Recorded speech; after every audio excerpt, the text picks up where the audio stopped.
So tiny Dot finds herself in this magical magnified world, and she kind of wakes up and suddenly hears this encroaching kind of wave of destruction which rolls into the screen, and we see that effectively the background is actually unraveling, and she's kind of running away from her world as it's destroyed.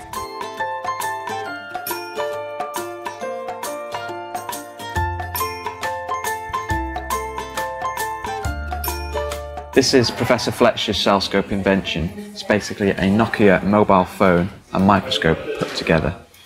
So in a remote village in Uganda, for example, a nurse can photograph a magnified blood sample, then send that anywhere in the world for instant specialist diagnosis. Brilliant technology, diagnosing malaria, helping to save lives, and Nokia asked if we could do something to celebrate it. And that's when we decided to give ourselves a challenge of doing the world's smallest film using the same cellscope technology. And we kind of panicked. We thought, oh my God, you know, we can't animate blood cells. They're way too tiny. Everybody who was involved in this project was excited about it, but a little bit worried about it because we'd all committed to it, but we still didn't know if it could be done. Yeah, so this is the Nokia N8 that we used to shoot the film on. It's got a 12 megapixel camera and really nice Cole's Eyes lens, so it was perfect for the job. This is Dot number 20. That's Dot number 17. Dot number 17. Whoa. She's 9mm tall. We have 50 different replacements of Dot and 3 stand-ins for each pose. For this, yeah, we've gone with replacements because, you know, she's way too small to be able to manipulate or bend or do anything at all. You put one character in that's in one pose, you take the frame, you take that character out and then replace it with another character in another pose. Animating every day, I think I'm probably making about 4 seconds a day. When we were asked that if the puppet could be around about 9mm tall, then it was obvious that we couldn't make it in the conventional way. So we started thinking about kind of printing techniques and kind of maybe we could print in 3D.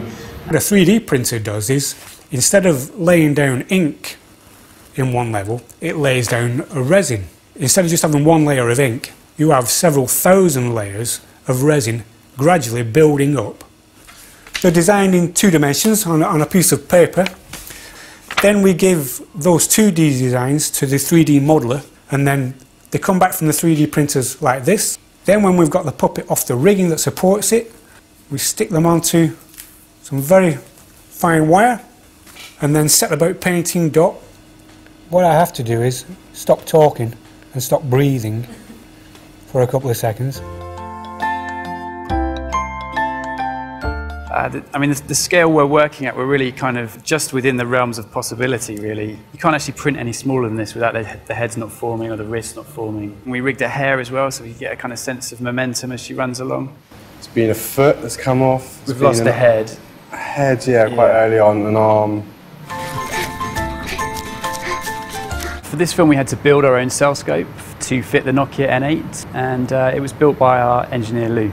As you see, this fella is obviously a cellscope where the only point of focus is actually on the glass. So there's no requirement for any depth of field. Whereas our problem was we wanted a little bit, obviously, of depth of field because of the models. So that's why ours is different. We retrofitted a 1930s rostrum base with motors so that we could make tiny, tiny increments that are computer controlled. Here's our background, here's our set. You can see above it we've got our camera and it's sort of mounted here. We've got our Nokia phone here with our cellscope. But to follow Dot, we start here. The set moves underneath the camera.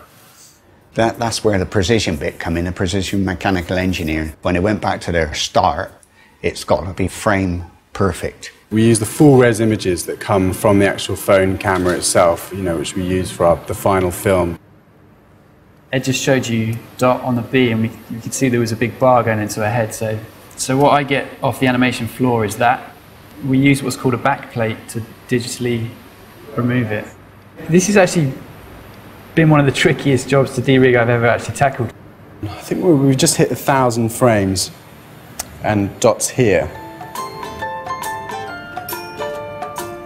She's holding up. She's holding up. I'm being pretty careful with her, but she's still got a long way to go on her journey.